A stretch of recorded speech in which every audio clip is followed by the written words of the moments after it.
More and more children and families are going hungry across the country and right here in Northeast Ohio as well. So tonight we're sharing the first in a three-part series on how we're addressing food insecurity right here in our community. It's part of our Health, Hope, and Healing series with Dr. Amy Acton, and we begin inside the Greater Cleveland Food Bank's new Community Resource Center. It is a home to New Choice Food Market and hosts local nonprofits that work to address the underlying issues that lead to food insecurity. It happens all too often. You know, many times people are choosing between food and another expensive necessity. We are providing direct service to neighbors in need. Kristen, it is such an honor to be here with you. A very successful time for the food bank in Cleveland. And also the need has never been greater. We thought we'd seen an all-time high during the pandemic. Right. But since November of 2022, we have set new records every month for people served. COVID aid is being pulled back, and we're finding that housing costs are going up. Our neighbors, our friends, people of every walk of life are facing food insecurity. In parts of our area, it's 10% that are food insecure, and children up to 12% aren't getting enough to eat. And many times, people just need help for a short period of time while they overcome a challenge or get back on their feet. And, you know, of course, we've opened this beautiful new space, and the idea of this bright, welcoming, warm space is that anyone can come here who's in need. Walking into the new Community Resource Center, it is light-filled, it is welcoming, it has 16 Cleveland area nonprofits. So this is a place where folks can really not just pick up some food, but actually get to the root causes of what's underlying their food insecurity. Greens is definitely a high requested item. Take their pick, right? Is this the one I want? They will put it in their bag. This is beautiful. We had a wonderful tour by Executive Director Tiffany Scruggs. She showed us how the shopping experience was made to feel exactly like any grocery store experience you have. So you pick what you love. You pick what you love. Once again, the experience of being in a grocery store, reaching into the coolers and freezers with that dignity and pride is just a great strategy. There's a studio kitchen where people can sit around a kitchen counter and learn food preparation.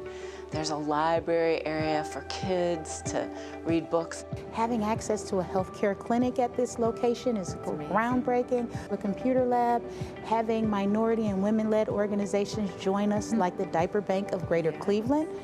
Those are just some examples. One of the most important messages I took away was the importance of not letting the stigma of needing help get in your way. Many of us, at some point in our life, myself included, have needed services. I really hope people at home won't be afraid to reach out if they need some help. When you come here, we're going to remind you of your resiliency and how great you've been. Part of our series of Health, Healing, and Hope is about how each of us, when in need, can reach out for connection, and also what we can do to give back. And there are many ways you can help the Greater Cleveland Food Bank.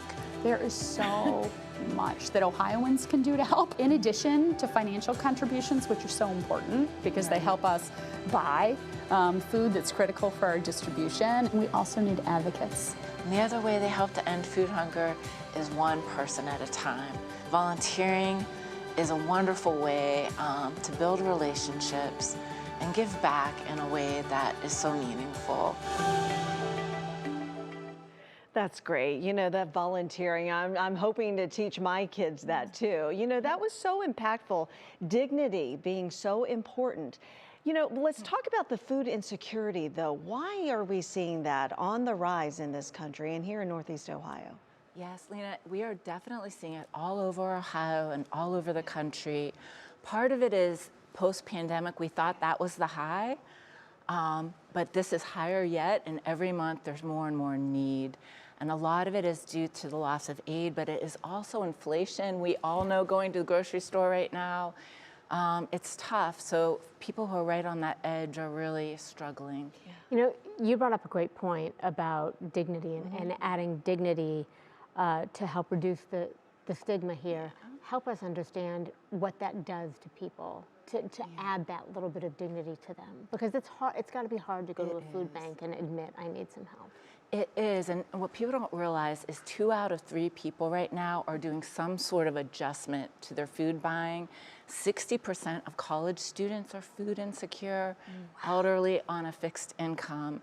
It's everywhere amongst us, and there should be no shame in asking for help. I know people are trying to make that decision between rent and paying a healthcare bill often, or buying food and buying fresh produce. So it can happen to any of us. In my own life, in my own childhood, I'd experienced it.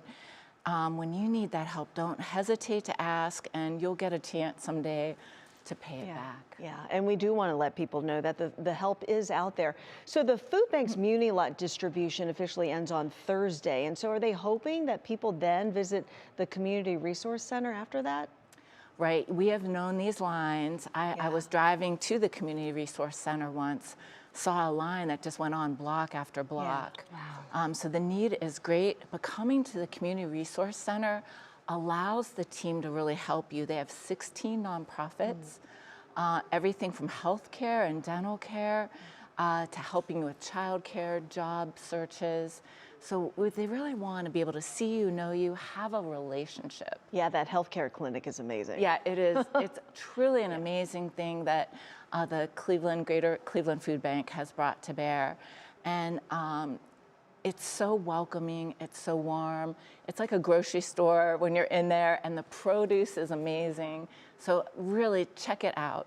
And I can imagine when people leave there after being there, they just probably feel a lot of hope, and they just feel like somebody heard them, somebody saw them, and maybe there is a path now for them to get to a better place with people who really care. So Amy, thank you so much. Thank you. So appreciate you being here. It's a joy. Absolutely. And if you or anyone you know needs some assistance, we do have some links on our website for you. And also if you would like to help, because they need assistance there as well, all of that at WKYC.com.